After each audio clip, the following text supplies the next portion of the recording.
Welcome to the Com Analytics channel. This is Boris Teisinghausen. Today is August 9th. Lots of important news. In this episode, a historic agreement between Armenia, Azerbaijan, and the United States. Goodbye, Russia. The drones of the Ukrainian armed forces have flown to Yelabuga, and I will show you where they ended up. A meeting in Alaska. What demands did the Kremlin put forward and what did Kyiv respond to? Europe and Ukraine are afraid of a personal meeting between Trump and Putin. What can they agree on? Well, Russia will finally launch its flying Chernobyl. This and more in today's episode. If you are new to this channel, be sure to subscribe to the channel so you don't miss the next episodes. And let's figure it out. Of course, today we will talk about the meeting in Alaska, but I wanted to start with a truly important geopolitical event that happened yesterday. The signing of agreements between Armenia, Azerbaijan, and the United States. Several documents were signed. First, Trump met with Mr. Pashinyan, then with Mr. Aliev, then the three of them signed documents. So, they signed a peace agreement between Armenia and Azerbaijan. And this is the document that actually ends the conflict that lasted almost 40 years. The parties committed to cease fire forever and begin normalizing relations. In addition, there will be another Trump path. Well, that's what it's called. I think you understand why and who called it that. In general, a strategic transit corridor is being created that opens a direct connection between Azerbaijan and its exclave in Nakhchivan through Armenia. That is, this route will be managed by the United States and will be open for 99 years.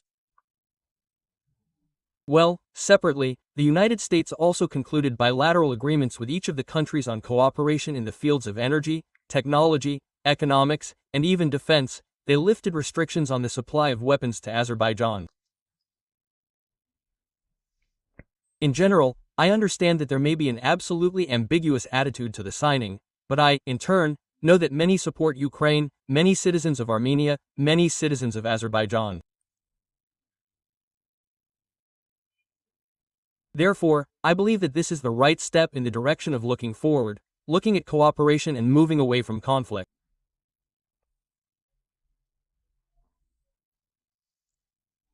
Therefore, I sincerely wish both the citizens of Armenia and the citizens of Azerbaijan a normalization of relations as much as possible.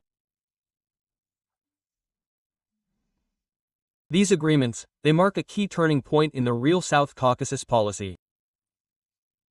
Regions that have been divided for centuries by various conflicts are now open to transport and economic cooperation. Well, in general, they get a chance for sustainable peace, but at the same time the United States is strengthening its influence in the region. Well, and Russia, as you understand, if the United States strengthens, Russia, as it is written in the preview of this video, goodbye, unwashed Russia, that is, the loss of a monopoly on mediation. Since the 90s, Russia has positioned itself there as the main peacekeeper, in quotation marks, of course. Well, after the agreement in the White House, this role is transferred to the United States. And, in general, Russia is kicked out of the South Caucasus. Well, and, naturally, the weakening of both military and economic influence on Armenia recently. The conflict, the brutal fight with Aliev, with Azerbaijan. In general, Putin managed in this way, as if there was no other word, to squander his influence in the South Caucasus and in the countries of Central Asia. I won't even mention Syria. And Moldova, Romania, well, maybe Orban, he and Fitz, there are two pterodactyl brothers of the world sitting there. Well, how could this be possible? The greatest geostrategist, of course, you can't argue with that. Well, and a potential blow to the transport projects of the Russian Federation, US control over this corridor, the path over Trump's path, and it reduces the importance of Russian routes for Azerbaijan and Turkey. Russia is losing leverage through logistics and transit. China has also gotten into trouble there. That is, firstly, the weakening of China's position in the region. In this One Belt, One Road, a great project, which I talked about.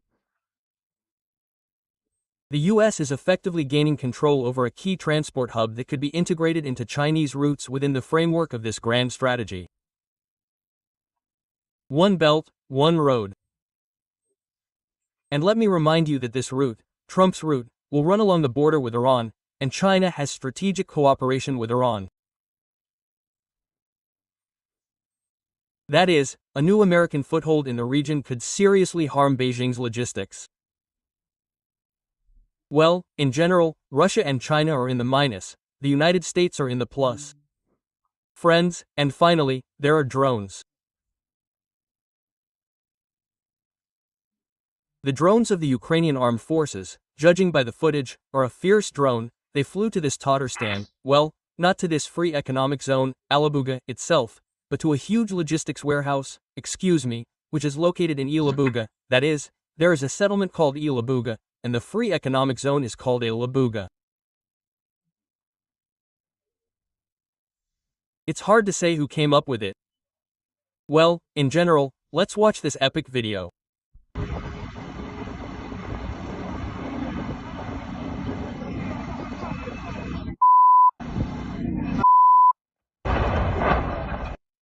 This is the logistics terminal where Lyuti and not alone flew.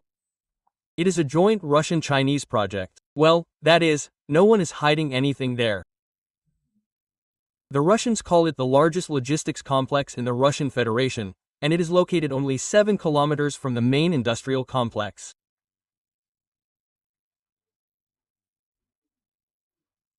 Let me remind you that in Alabuga Polytechnic, both students and schoolchildren assemble suicide bombers with their own hands, and Russian TV channels are not embarrassed to show huge rows of these simply assembled giant killing machines that will fly to Ukraine.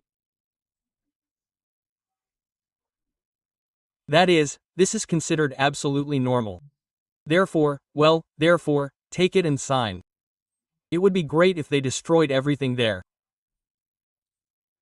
By the way, when I was collecting materials about this Alabuga, there were several cases where people died at work. They were simply hidden, some kind of crazy compensation for parents there, so that they would shut up. If they tried to open their mouths, the FSB would already intervene.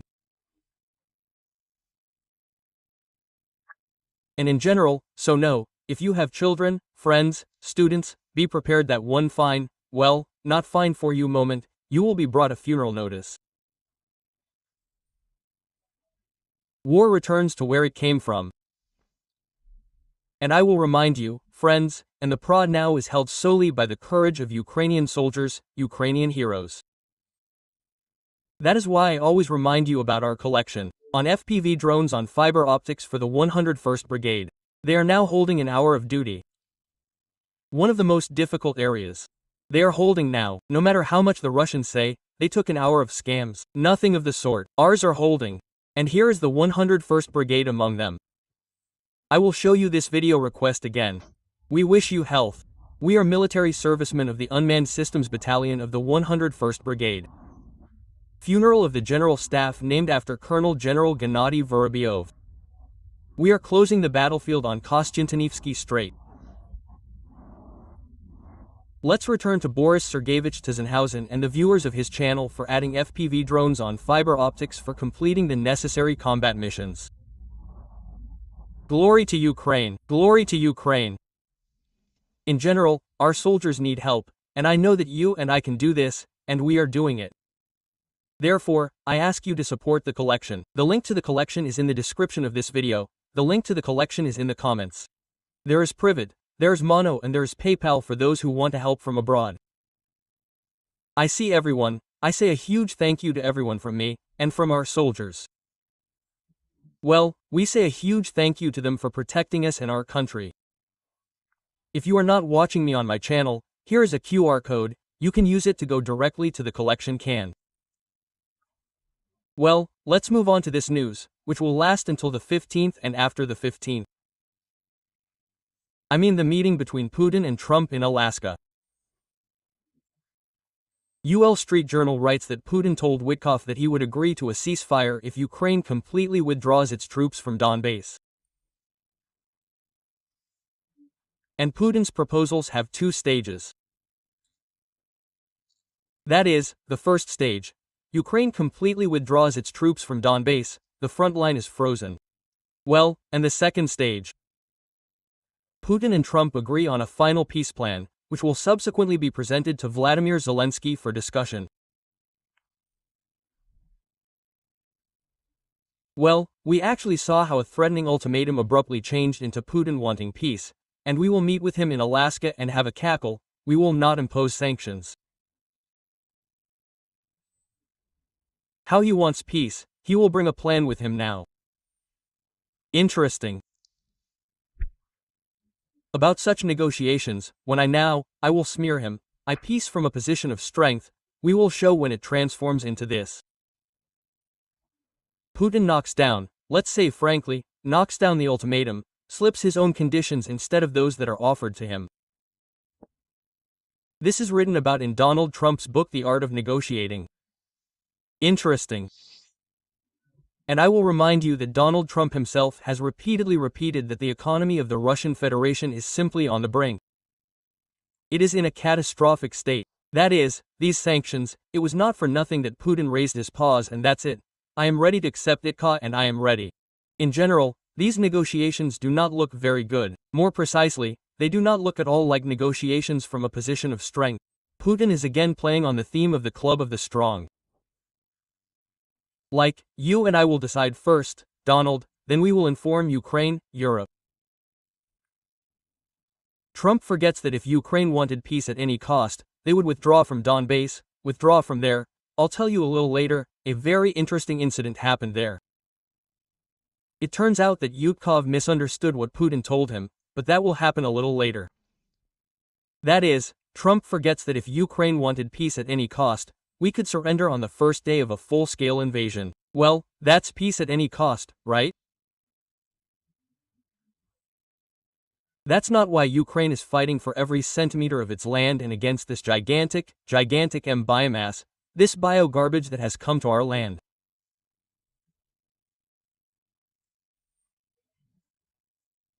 In addition, Putin demands recognition of Russian control over Crimea de jure, legally. Well, regarding the recognition of the Donetsk and Luhansk regions, it's unclear, but Putin can demand that too. He also demands withdrawal from Donbass. That is, well, a meeting in Alaska, let's do it this way. All this has already happened. It has all been in history. The Munich Conference in Civilized Countries, which blocked some historical sites and burned all historical books and chronicles. But I will remind you, Hitler, Mussolini, who else, Daladier, Chamberlain gathered, of course, did not invite representatives of Czechoslovakia, whose fate of territory they were deciding, to the meeting. I am now talking about the Sudetenland. Well, purely, well, it's all the same.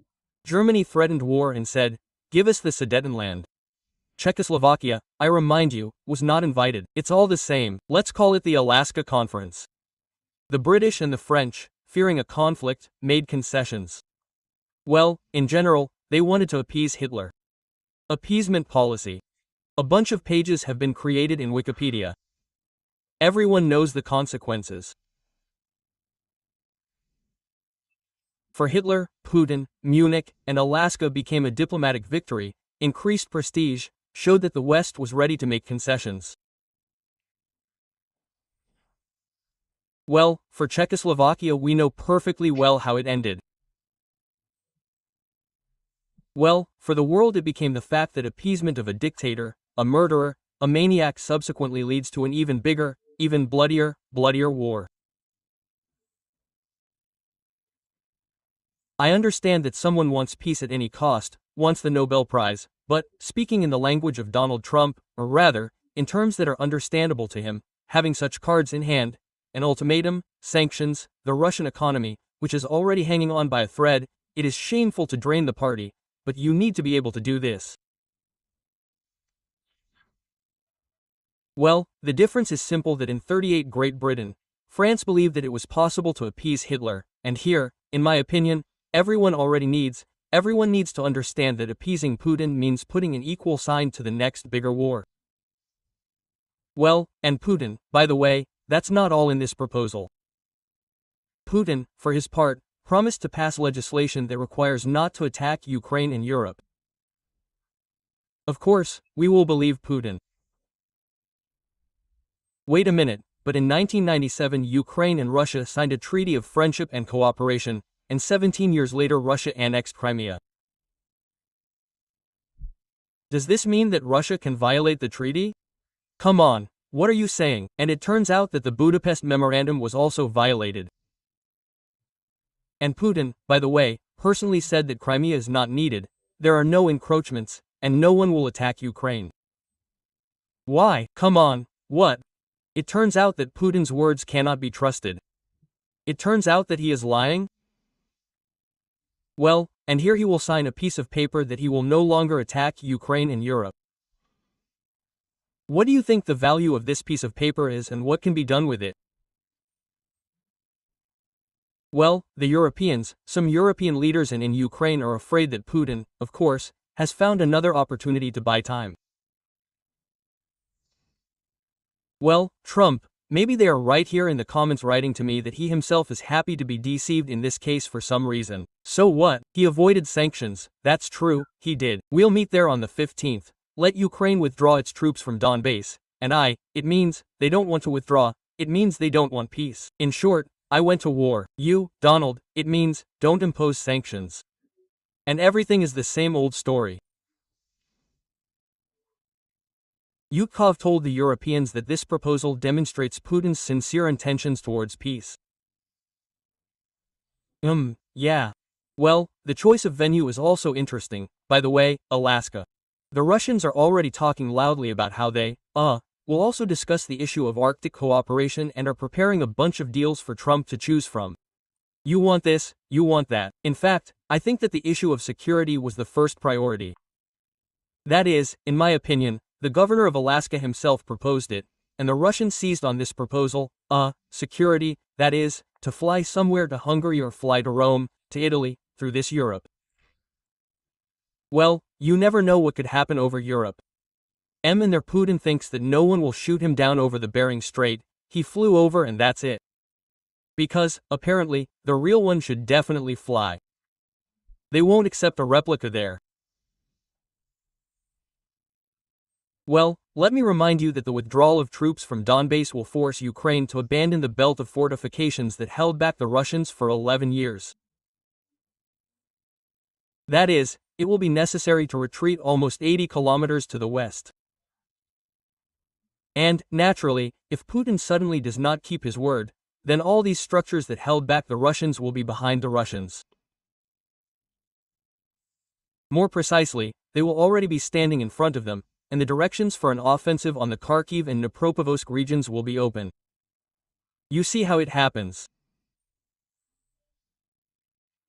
Representatives of the US, Ukraine and Europe will meet in the UK this weekend to agree on their position before the Trump-Putin summit. Trump did everything possible to keep Europe out of the negotiation process. He did it so that no one would put a spoke in his wheel later. Well, Zelensky has already responded to all this, to the proposal to somehow cede territory to someone. And the answer to the Ukrainian territorial issue is already in the constitution of Ukraine. No one will back down from this and no one will be able to. Ukrainians will not give up their land to the occupiers. The decisions will not give anything. These are dead decisions. They will never work. And we all need a real living peace that people will respect. We are ready, together with President Trump and, most importantly, with all partners, to work for a real and, most importantly, long-term peace that will not fall apart because of Moscow's desire. These are Zelensky's words. And then a Bild comes out with material that Trump's envoy Yutkov misunderstood Putin.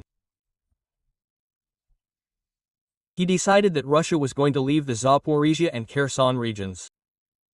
In fact, Putin said that Ukrainian troops should leave there. And a great negotiator clarified such an important detail. That is, Putin once said that it was a goodwill gesture, and he meant that it was a goodwill gesture from Ukraine. We are also from those regions. That is, it turns out that they still want 4 regions and Crimea. Something has changed or they were deliberately fooling Utah, it is not clear. Well, we are waiting for the 15th, when Putin meets with Trump, then if certain conditions, root causes and so on begin again, that's it, we'll hit the bald scum with sanctions and that's it. And that's the end of it. By the way, friends, YouTube has an interesting function. I don't know, I'll try it now. Excuse me, if you say the word subscribe or subcjbb, then perhaps the subscribe button will start blinking. I'm not sure. I'm checking it today, well, then on the recording, when I upload the video, we'll see. So, Putin does not give up, by the way, on ruining the whole world. Not only does it want to destroy Ukraine, not only does it want to ruin its Russia, the whole world also wants to ruin it. After all, it is preparing to test a nuclear missile, this one, which I talked about a couple of issues ago. Burevestnik. They closed the airspace from August 7th to 12th at the test site, on Novaya Zemlya. Regular, or rather, they sent several ships there to the new land. Well, 2 Rosatom planes landed at the Rogachev base, which had previously serviced similar ones. Let me remind you of all the unsuccessful Burevestnik tests. In general, Burevestnik, a cruise missile, about which Putin said that it can fly around the Earth indefinitely for 1 billion years, because it has a nuclear power plant instead of an engine. That is, a nuclear engine that will endlessly carry it, and it will fly. Several times, more than 10 times, they launched the missile. Twice it exploded, once right where it was supposed to take off, killing a bunch of personnel there. The other time it exploded over the Barents Sea. When they were lifting it, the power plant went boom, and all sorts of scientists died there too. That's the story. Well, that rocket that was supposed to fly forever has never flown for more than 2 minutes. And after one of the unsuccessful launches, a cloud of radiation reached the Scandinavian countries. Those jerks are going to test this rocket. Anyway, he just won't calm down. And then Lukashenko popped up. Lukashenko, he always feels just, I don't know, a little animal-like. It's not even complicated. He's cunning, he's dodgy. Of course, he's been very scared lately. You can tell he's very scared. He popped up and gave an interview to a foreign journalist, which doesn't happen often, and decided to once again cement in the information field that he didn't participate in the war. He didn't help Russia. So that you understand, he again started telling how Russian troops after the exercises went along the old road, some old road too, somewhere there to Russia, they went, rode in tanks, I don't know, along the border. And they decided to cut through Kyiv like this, to go to Russia. And Lukashenko, what am I telling you? Let me show you a video. The zone. They went through our zone along the road, the old roads, Leningrad, Odessa, somewhere along this, and entered Ukraine. Yes. During this withdrawal, well, it was literally a few hours. I always say this. Do you know why, suddenly, the troops of the Eastern District went from the east of Russia? I say, why did Russian troops go to the east of Russia through Kyiv? Why did Putin withdraw them through Kyiv to Russia? Well, that's a question for Zelensky and Putin. Well, you understand, right? So they did it that way, so you ask Zelensky that they went through Kyiv. Well, what a tuber, yes, dodgy. Looks like they brought him some strong starch to the palace again. Well, Colin, Dad, aka Lukashenko, decided to play Putin's interpreter again. He called Putin and declared his readiness to hold new talks in Minsk with the participation of Trump, Zelensky, and Putin. Who needs you with your Minsk? No, Minsk is a beautiful city, I was there. Who needs Lukashenko? He keeps trying, you know, to squeeze into the trailer so that no one would kick him there after the war. And, of course, he is in his repertoire as a kind of everyday Kolkhozoid, you know, yes, I would have everyone gathered and had a drink, yes, this, and where can you forget the thousands killed in the scorched cities? These were not some drunk men in a village dragging each other by the forelocks. The Hihil came, this 1.5-meter conqueror with war, destroyed a huge number of civilians, Ukrainian cities. No, that won't do. And Lukashenko said that if negotiations are conducted wisely, Russia and Ukraine will never fight again. No, Russia will fight as long as it exists in the format in which it exists. The Soviet Union fought before it. As long as this empire, or rather gas station, I don't remember who said it very correctly, a gas station with imperial ambitions will remember some phantom historical pains. Yes, we. You have rewritten history. If you had a real history, at what price was victory achieved in World War II and who forged it? When I watch, old videos are told by veterans, there are not many of them left. They say that in the first years, a soldier or a military man in an American uniform would run up somewhere and give him a lift. Savior, and now look how it turned out. That is, everyone has forgotten about Lend-Leases, about the Second Front. If there was a real history, no one would be screaming. We can repeat, although there would be such. Well, in general, Russia will fight as long as it stands on such a totalitarian, authoritarian foundation. Well, and the Agroführer is trying to somehow get involved there. Forgot to ask him. That's it, but it's clear that he's scared. It's clear that he understands that, Putin might get away with it, although I wouldn't want him to, then he's definitely screwed. Well, by the way, for understanding, state-owned Indian refineries have already started buying oil in the US and the Middle East instead of Russian. That is, God protects those who are careful, but if it remains at the 25% level and no sanctions are imposed, and Putin continues to fight, then, of course, it will be, as always, a classic of the genre. They talked a lot, but again, Trump has certain key victories for him in other regions, so let's hope that this is his favorite tactic. Pretend to lull your opponent's vigilance, that everything is kind of great, everything, as they say, is just a piece of cake, and then bam, oh, and I accidentally pressed the wrong button and introduced 100% duties on everyone who buys oil from Putin.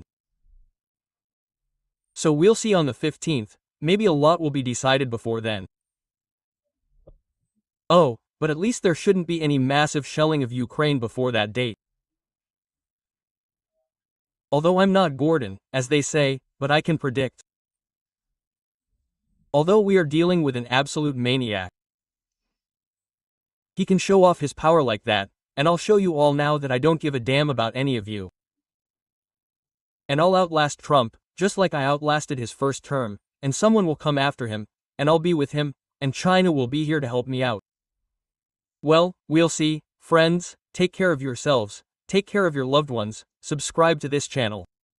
Let's support the collection for our soldiers together. I really ask you to do so. Have a peaceful day to us all and, of course, glory to Ukraine.